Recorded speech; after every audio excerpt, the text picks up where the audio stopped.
صدای انجیل تقدیم می کند. درود بر شنوندگان ارجمند. این صدای انجیل است، تنها صدای راستی و حقیقت که از ازل بوده و تا ابد خواهد بود. برنامه‌های ما همه روزه و در همین ساعت از رادیو روی امواج کوتاه پخش می شود. شما می توانید از طریق شبکه‌های اجتماعی فیسبوک، گوگل پلاس و یوتیوب با تایپ فارسی رادیو صدای انجیل با ما در تماس باشید. آدرس ایمیل ما از این قرار است: radioenjil@gmail.com. تکرار می کنم، آدرس ایمیل ما radioenjil@gmail.com و تلفن تماس ما 201 616 920 1791. تکرار می کنم، 201 616 920 1791. از شما دعوت می کنیم که به برنامه این ساعت صدای انجیل توجه فرمایید.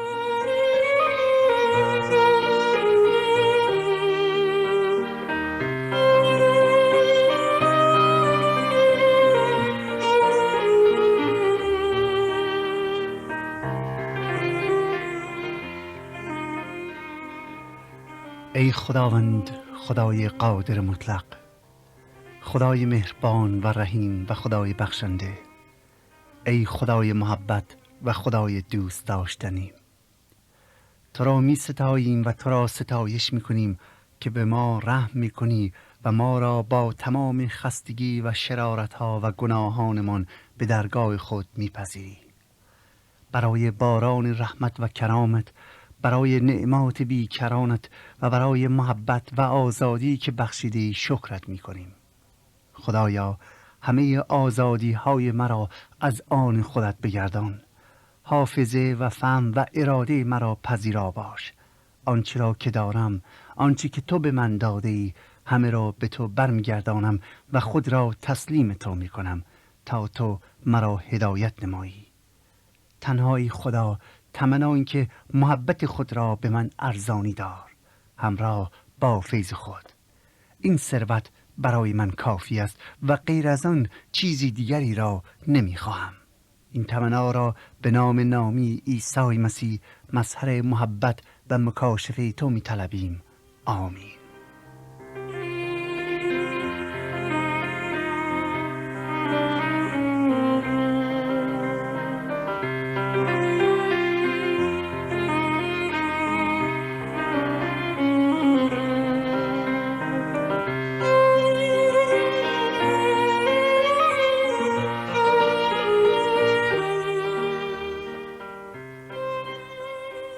همیهنان عزیز و برادران و خواهران گرامیم، درود گرم ما را پذیرا باشید.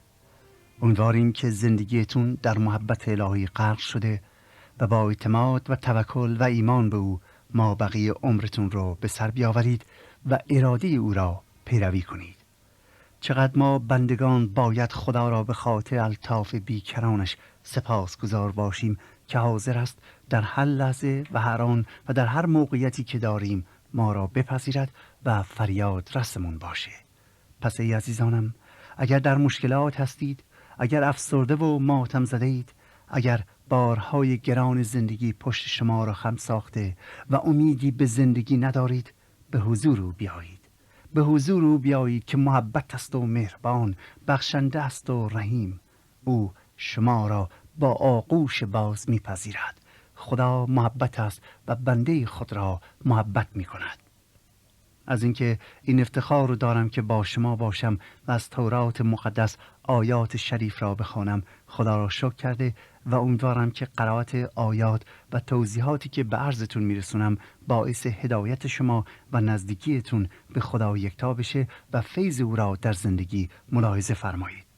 قبل از اینکه از کتاب خروج، دومین کتاب از تورات مقدس براتون بخونم، میخوام از همه شنوندگان محترمی که برای ما نامه نوشتند صمیمانه سپاسگزاری کنم و خدمت یاران با وفا عرض کنم که ما به همه نامه‌های شنوندگان پاسخ کتبی خواهیم داد و امیدواریم که مأمورین پست در داخل کشور هم اجازه دریافت کتاب‌ها را به شما بدهند. کتاب‌هایی که فقط و فقط برای هدایت و ارشاد به آشکار ساختن حقیقت می باشد. در ضمن از این عزیزانی که اسمشون رو میخونم تمنا میکنم که آدرس خود را برای مجدداً بفرستن، چون متاسفانه فراموش کردن بنویسن. آقای فیروزخانی جانی، آقای جواد جمشیدی، آقای علی نیازی، آقای امیر عباس چمنی، خانم مریم میرنژاد و آقای کمال حافظی و آقای گریگور و آقای محمدی و آقای علیرضا سلیمانزاده و خانم فرخ منوچری و همچنین آقای امین تاجیک.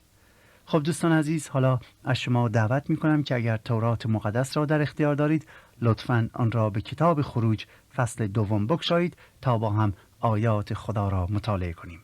احیانا اگر کلام خدا را در اختیار ندارید برامون بنویسید تا ما کتاب مقدس را به عنوان هدیه تقدیم شما کنیم. آدرس رو در پایان مجدداً تکرار خواهیم کرد. این برنامه رو از صدای انجیل میشنوید. در فصل 2 از کتاب خروج، در حالی که قوم بنی اسرائیل رو در اسارت و بردگی مصریان میبینیم، خداوند تعالی کودکی را به این جهان میفرستد که مسئولیت نجات قوم یهود را از مصریان به عهده میگیرد و این کودک همانا موسی میباشد. به خاطر امر فرعون مبنی بر کشتن هر نوزاد ذکور که در خانواده اسرائیل به دنیا می آید، مادر موسی 3 ماه تمام از ترس اینکه مبادا فرزندش کشته شود او را در منزل پنهان می کند. اما کم کم که بزرگ میشه ناچار می شود که کودک را از خود جدا کنه. چرا؟ چون نمیخواست مرگ جگرگوشه خود را با چشمانش ببیند. پس زنبیلی از نیزارهای رود نیل درست میکنه و آن را قیراندود میکنه و کودک 3 ماهش را در آن میگذارد و آن را روی آب رودخانه نیل قرار میدهد و به دست خدا میسپارد. خواهر کودک که نامش مریم بود و در واقع خواهر موسی میباشد، از دور مواظب زنبیل است، چون میخواهد بداند که عاقبت کار چه میباشد و عاقبت برادر 3 ماهش به کجا خواهد انجامید. آنان دیگر قدرت و توانایی نداشتند که از کودک خود نگهداری کنند. پس حفاظت او را به دست خدا یکتا سپرده و او را در رودخانه نیل قرار میدهند. گوش کنید به دنباله معجزه در زندگی موسی. از آیه 5 خدمتتون میخونم. و دختر فرعون برای غسل به نهر فرود آمد و کنیزانش به کنار نهر میگشتند. پس زنبیل را در میان نیزار دیده کنیزک خیش را فرستاد تا آن را بگیرد و چون آن را بگشاد طفل را دید و اینک پسر گریان بود. پس دختر فرعون دلش بر وی بسوخت و گفت این از اطفال عبرانیان است. و خواهر وی به دختر فرعون گفت آیا بروم و زنی شیرده را از زنان عبرانیان نزدت بخوانم تا طفل را برایت شیر دهد؟ دختر فرعون گفت برو. پس آن دختر رفته مادر طفل را بخواند و دختر فرعون گفت این طفل را ببر و او را برای من شیر بده و مزد تو را خواهم داد. پس آن زن طفل را برداشته بدو شیر میداد و چون طفل نمو کرد وی را نزد دختر فرعون برد و او را پسر شد و دختر فرعون وی را موسی نام نهاد، زیرا گفت او را از آب گرفتم. در این 5 آیه اول متوجه می شویم که علت این که موسی در زنبیلی گذاشته می شود این است که فرعون امر کرده بود تا مصریان هر وقت نوزاد مذکوری را از عبرانیان می بینن او را بکشن. پدر و مادر موسی برای نجات فرزندشون 3 ماه تمام او را در منزل پنهان کرده بودند. در تمام این مدت که با ترس و لرز بسیار روزهاشون رو می‌گذرانیدند، امیدوار بودند که خدای تعالی به طریق این کودک را از مرگ نجات بدهد. اما پس از 3 ماه که نوزاد دیگه بزرگ شده بود و نمی‌توانستند او را پنهان کنند و پیش از این او را در منزل نگهداری کنند، چون اگر می‌کردند خودشون شاهد مرگ فرزندشون می‌شدند، چاره‌ای نداشتند که آن را به دست خدای یکتا بسپارند و آن را در رودخانه نیل قرار بدن تا لااقل با چشمانشون شاهد مرگ کودک خود نشوند. جالب اینجاست که کتاب مقدس نمیگوید که پدر و مادر نوزاد اسمی برای کودک نهاده بودند، زیرا آنان اطمینان نداشتند که آیا فرزندشون زنده میمانه یا نه. خواهر نوزاد که بعداً متوجه میشویم اسمش مریم است، در کنار بیشهزارها از دور چشم خود را از زنبیل بر نمی دارد، زیرا برادرش در آن بود. مادرش و پدرش خیال میکردند که دیگر نوزاد خود را به چشم نخواهند دید. اما از آنجا که خدا ترس بودند و توکل به خداوند نمودند، خدای قادر مطلق که ایمانداران خود را هرگز ترک نکرده و نمی کند، برای آنان معجزه می نماید. به طوری که بر اثر اراده خدا این نوزاد نه فقط زنده می ماند، بلکه از نعمت دنیوی نیز بهره‌مند میشه و هرگز محتاجی نمیشه که مانند دیگران از بچگی برای کسب درآمد به کار مشغول شود. در عوض به بالاترین مقام پس از فرعون در مصر میرسه و از همه محبت‌های فرعون نیز بهره‌مند میشه و به فرا گرفتن علم و دانش نیز میپردازد. محبت‌هایی که دیگر افراد بنی اسرائیل از آن محروم بودند. در این آیات می‌بینیم که حادثه از این قرار بود که دختر فرعون برای شنا یا غسل کردن به کنار رودخانه نیل می‌آید. از دور چشمانش به زنبیل می‌افته، پس امر می‌کنند که آن را بیاورند و وقتی روی آن را می‌گشاید نوزادی گریان را می‌بینند. می‌فهمد که این نوزاد عبرانی یا یهودی می‌باشد و البته دلیل آن را هم می‌دانست. اما آن را عطیه‌ای برای خود می‌داند. به جای اینکه امر کنند که بچه را ول کنند در آب تا بمیره، میگوید که این کودک را نگه دارید. دلش به حال بچه گریان میسوزد. در این اثنا بود که خواهر نوزاد به نزد کنیزان و سپس به نزد دختر فرعون میاد و پیشنهاد میکنند که زنی را که میتونه به این نوزاد شیر بدهد را نزد فرعون بیاورد، دختر فرعون البته. و دختر فرعون موافقت میکنه و مادر موسی، دقت کنید، مادر موسی خودش کودکش را مجدداً باز می‌یابد و او را شیر می‌دهد، از او نگهداری می‌کنه. حالا نه فقط کودکش زنده خواهد ماند و نه فقط کودکش را باز یافته و او را بدون ترس می‌تونه شیر بدهد و در آغوش بکشه، بلکه بابت خرجی نیز از خزانه فرعون پول دریافت می‌دارد و نیاز آنها نیز، نیاز جسمانی آنها نیز خداوند برطرف می‌گرداند. راستی چه لطف بزرگی خدا در حق خانواده موسی می کند.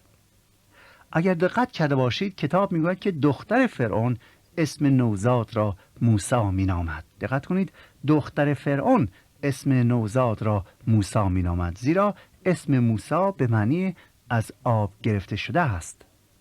وقتی که موسی از شیر باز داشته میشه و رشد و نمو میکنه، مادرش او را نزد دختر فرعون برمیگرداند و دختر فرعون موسی را به عنوان فرزند خودش به قصر فرعون میبره و در آنجا جا به او میدهد.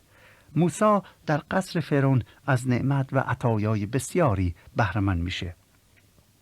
او از دانش و حکمت مصریان بهره‌مند میشه و در عبادتگاه خورشید که دانشگاه بی‌نظیر آن زمان بود و مربوط به خدای خورشید بود، شروع به تحصیلات میکند. مصریان در 4000 سال پیش دوستان بی نهایت متمدن بودند. دانش آنان از کهکشانها و ستارگان و ماه و خورشید بسیار زیاد و کامل بود، به طور که دقیقاً فاصله بین خورشید و زمین را 4000 سال پیش تعیین کرده بودند. در امر طب و شیمی نیز پیشرفت فوق‌العاده‌ای نموده بودند، به طوری که هنوز امروز هم با تمام تکنولوژی هایی که بشر در اختیار دارد به آن مقام و پایه نرسیده است.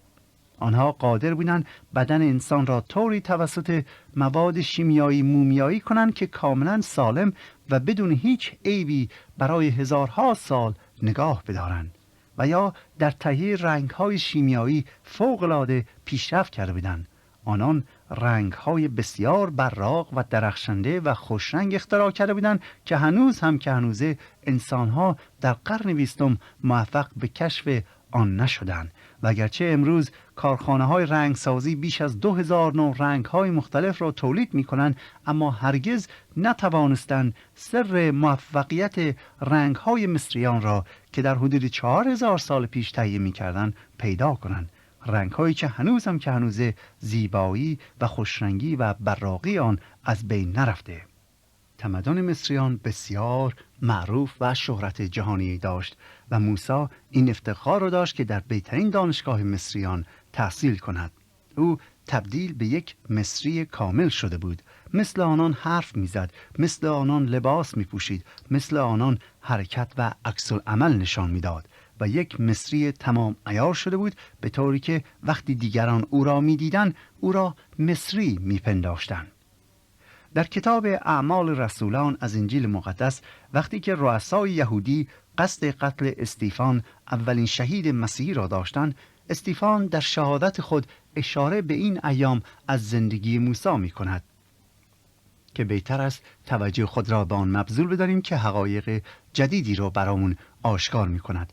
در فصل 7 از آیه 20 الی 29 کتاب اعمال رسولان اینطور می خوانیم: استیفان برای اثبات حقانیتش به ایمان عیسی مسیح به قوم یهود میگوید در آن وقت موسی تولد یافت و موسی به غایت جمیل بود، مدت 3 ماه در خانه پدر خود پرورش یافت و چون او را بیرون افکندند دختر فرعون او را برداشته برای خود به فرزندی تربیت نمود و موسی در تمامی حکمت اهل مصر تربیت یافته در قول و فعل قوی گشت. دقت کنید، و موسی در تمامی حکمت اهل مصر تربیت یافته در قول و فعل قوی گشت. چون 40 سال از عمر وی سپری گشت به خاطرش رسید که از برادران خود یعنی از خاندان بنی اسرائیل تفقد نماید. موسی اگرچه در دربار فرعون و به عنوان یک شاهزاده مصری زندگی می‌کرد، در سن 40 سالگی به طریقی تغییر فکر داده و از این پس به فکر یاری دادن هم میهنان و یا هم مسلکان خود که به عنوان برده برای مصریان کار می‌کردند و هر روز بر آنها ظلم و ستم می‌شد می‌افتاد. او شاهد ظلم و ستم بی نهایت زیاد مصریان بر اسرائیلی ها بود، اما تا سن 40 سالگی کار به این کار نداشت و در واقع اهمیت چندانی نیز به این موضوع نمیداد. ولی در این ایام بود که متوجه هممسلکان خود میشه و سعی میکند که آنان را یاری بدهد. در آیات بعدی کوشش موسی را برای دفاع از عبرانیان میبینیم که در عوض سبب میشه که یک مصری را بکشد، اما با اتکا به قدرتش در اینجا میبینیم که میخواد عبرانیان را یاری بدهد. او با اتکا به قدرت و نفوذش شروع به دفاع از اسرائیلی ها میکنه و چون از خدای یکتا یاری نمیگیرد موفق نمیشود. در عوض مجبور میشه شهر و دیار و حتی مردم خود را که هدفش این بود که به آنان کمک کنه ترک کنه و به سوی دیاری قریب و به بیابان فرار کند و به مدت 40 سال از مردم خود دور باشد و از لذت‌های دربار فرعون نیز محروم گردد. گوش کنید به دنباله آیات فصل 2 از کتاب خروج. و واقع شد در آن ایام که چون موسی بزرگ شد نزد برادران خود بیرون آمده و به کارهای دشوار ایشان نظر انداخته، شخصی مصری را دید که شخص عبرانی را که از برادران او بود میزند. پس به هر طرف نظر افکنده، چون کسی را ندید آن مصری را کشت و او را در ریگ‌ها پنهان ساخت. و روز دیگر بیرون آمد و دید که 2 مرد عبرانی منازعه می‌کنند. پس به ظالم گفت چرا همسایه خود را میزنی؟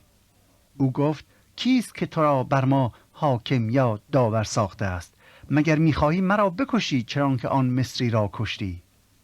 پس موسی ترسید و گفت یقینا این امر شیوع یافته است. در این آیات می‌بینیم که وقتی موسی 40 ساله میشه احساس مسئولیت نسبت به برادران خود میکنه. اون احساس ترحم کرد، دید هم نوعان خودش هم مسلکان خودش بقیه کسانی که از نژاد او هستن اسیرن، ظلم و بدبختی به سرشون میاد. حالا او در مقام اربابی بود، او پسر فرعون محسوب میشد و از نعمت و آزادی و قدرت بسیاری هم بهره مند بود، ولی هم میهنانش اسیر و برده بودند. او هر نوع غذایی که میخواست در اختیار داشت، آزادی مطلق داشت، لباس داشت، هر چی میخواست داشت، ولی هم نوعانش هم میهنانش اسیر بودند و به آنها ظلم میشد. این تفاوت مقام سبب شد که به دفاع از برادرانش برخیزه و جزو آنان بشود. به قدرت خودش اتکا کرد، به مقامش اتکا میکنه و بلند میشه که به حساب از هم نوعان خودش، هم از مسلکان خودش دفاع کند، ولی متکی به قدرت و حکمت خودش. اینو فراموش نکنید. پس میگوید که روزی که موسی از منزل فرعون خارج میشه، میبینه که یکی از این مصری ها به طور ناحقانه داره به یک عبرانی یا اسرائیل ظلم میکنه و داره او رو حسابی میزند. موسی به اطرافش نگاه میکنه و چون کسی رو نمیبینه در دفاع از هم مسلکانش برمیخیزد و آن مصری رو میکشه که دیگه به عبرانیان یا اسرائیلی ها ظلم نکنند. و بعد برای اینکه کسی متوجه رفتارش نشه که این مصری رو کشته، میاد جسد مصری رو در سنگریزه خاک میکنه و یا در ماسه خاک میکنه. درست یک روز بعد از این ماجرا که موسی خیال میکرد هیچ کس متوجه آن نشده، وقتی که داره از خیابانهای شهر عبور میکنه، میبینی که دو عبرانی یا دو اسرائیلی دارن با هم دعوا میکنن. میره رو به ظالم میکنه و میگه ای برادر، تو چرا دیگه این کار را میکنی؟ تو چرا به همسایه خودت داری ظلم میکنی؟ آن ظالم رو به موسی میکند و میگوید به تو ربطی ندارد، تو خودت از همه بدتر هستی. آیا تو میخوای مرا بکشی؟ تو به من میگی من ظالمم؟ خودت بدتری. تو میخوای مرا مثل اون مصری که کشتی بکشی؟ وقتی موسی این رو میشنوه، متوجه میشود که کاری که دیروز انجام داده پنهانی نبوده، بلکه مردم از آن واقفن. و چه بسا آن عبرانی که توسط موسی از دست آن مصری آزاد شده بود به همه گفته بود که موسی مرا نجات داد و یک مصری رو کشت. و این خبر به سرعت در میان اسرائیلی ها پخش میشه. موسی از اینکه مردم خبردار شده اند میترسه. او یک مصری رو کشته بود و میدانست که به حکم فرعون اگر یک مصری توسط عبرانیان کشته شود، جزای جز مرگ چیزی نخواهد داشت. او نمیتوانست جلو خبر را بگیره. خبر پخش شده بود. اگرچه او به خاطر دفاع از حقوق یک عبرانی مظلوم این کار را کرده بود، ولی مرتکب قتل شده بود. آیه 15 میگوید و چون فرعون این ماجرا را شنید، یعنی این صحبت نه فقط در میان قوم اسرائیل توسعه یافت، بلکه به همه جا منتشر شد که موسی یک نفر رو، اون هم مصری، کشته. وقتی فرعون این ماجرا میشنوه، قصد قتل موسی میکنه. فرعون از اینکه پسرخوانده‌اش به خاطر عبرانیان یک مصری رو کشته بسیار غضبناک میشه و به قول خودمون به موسی میگه تو نان و نمک خوردی ولی نمکدان رو شکستی. او موسی را لیاقت آنچه که دارد نمیدونه و نه فقط هر چی دارد را از او میگیره، بلکه کتاب مقدس میگه که فرعون قصد قتل موسی را میکنه. خبر به موسی میرسد و موسی از ترس جانش قصر با شکوه فرعون را ترک میکنه و به سوی بیابان، آن هم به سوی سرزمین مدیان روانه میشود. گوش کنید به آیات فصل دوم که از آیه 15 خدمتتون میخونم از کتاب خروج.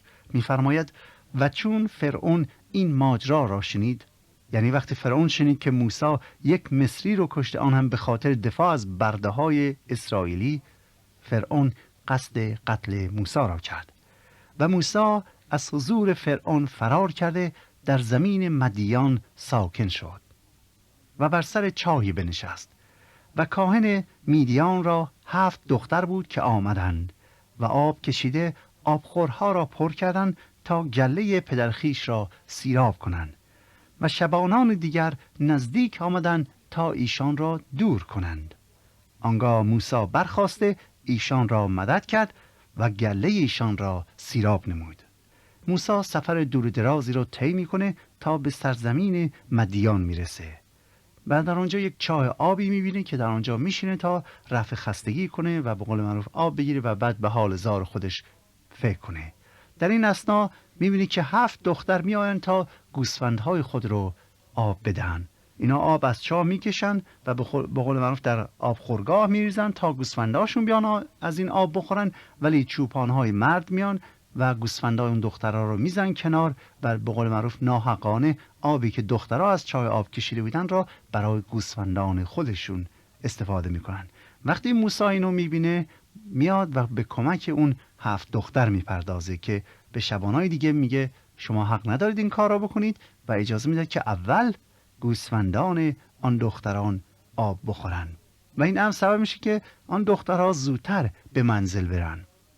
وقتی این دختران نزد پدر خود روئیل میروند تعجب میکنه که چطور دخترها به این زودی آمدن، به طوری که میخوانیم و چون نزد پدر خود روئیل آمدن، یعنی وقتی دختران به منزل برگشتن، روئیل گفت چگونه امروز بدین زودی برگشتید؟ پدرشون تعجب میکنه که چطور دختران به این زودی گوسفندها را آب دادن و به این زودی به منزل برگشتن، معمولا دیر وقت می آمدن.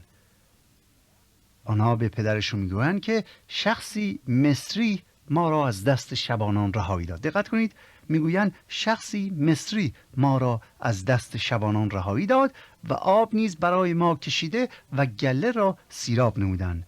دختران روئیل یا دختران کاهن سرزمین مدیان فکر میکنن که موسی یک شخص مصری بوده. چرا؟ چون ظاهر و لباس او همه داد میزد که او مصریه. میگویند به پدرش که یک شخص مصری اونجا بود که نه فقط ما را کمک کرد که از شر شبانان مرد خلاص بشیم، بلکه آب هم برامون کشید، کمکمون کرد که گله هامون رو سیراب کنیم. به دخترانش میگه که او کجاست؟ چرا آن مرد را ترک کردید؟ او را بخوانید تا نان بخورد. پس دختران میرن و موسی را از سر چاه دعوت به منزل میکنن که بیاد و با پدرشان اونجا بشینه و با هم غذا بخورن. وقتی که موسی میاد آنها با هم صحبت میکنن و چون موسی جایی نداشت، مکانی نداشت، هدفی در زندگی نداشت، آن مرد از او دعوت میکنه که در منزل آنها باقی بمونه و سپس یکی از دخترای خودش هم به موسی میده که با او ازدواج کنه و بدین وسیله موسی صاحب یک خانه و خانواده جدیدی میشه. به طوری که میخوانیم و موسی راضی شد که با آن مرد ساکن شود و او دختر خود سفوره را به موسی داد و آن زن پسری زایید و موسی پسر خود را جرشون نام نهاد، زیرا گفت در زمین بیگانه نزیل شدم. و موسی مدت 40 سال در بیابان مدیان میماند که با کمک خدا بقیه داستان را در برنامه آینده براتون خواهیم خواند. همونطوری که دوستان عزیز خدا با موسی بود، با شما نیز میماند اگر شما با خدا بمانید. حق نگهدارتون باد. آنچه شنیدید برنامه‌ای بود از رادیو صدای انجیل. خوشحال می‌شویم که با ما مکاتبه کنید و از نشریات و ادبیات ما استفاده نمایید و از طریق شبکه‌های اجتماعی فیسبوک، گوگل پلاس و یوتیوب با تایپ فارسی رادیو صدای انجیل همراه ما باشید. همچنین از طریق تلفن و ایمیل نیز می توانید با ما تماس بگیرید. آدرس ایمیل ما از این قرار است: radioenjil@gmail.com. تکرار می کنم، ایمیل ما radioenjil@gmail.com و تلفن ما 201 616 920 1791. تکرار می کنم، 201 616 920 1791. تا برنامه دیگر و روز دیگر، خدای یکتا و مسیح زنده با شما باشد. ماراناتا، یعنی خداوند به زودی برمیگردد. آمین.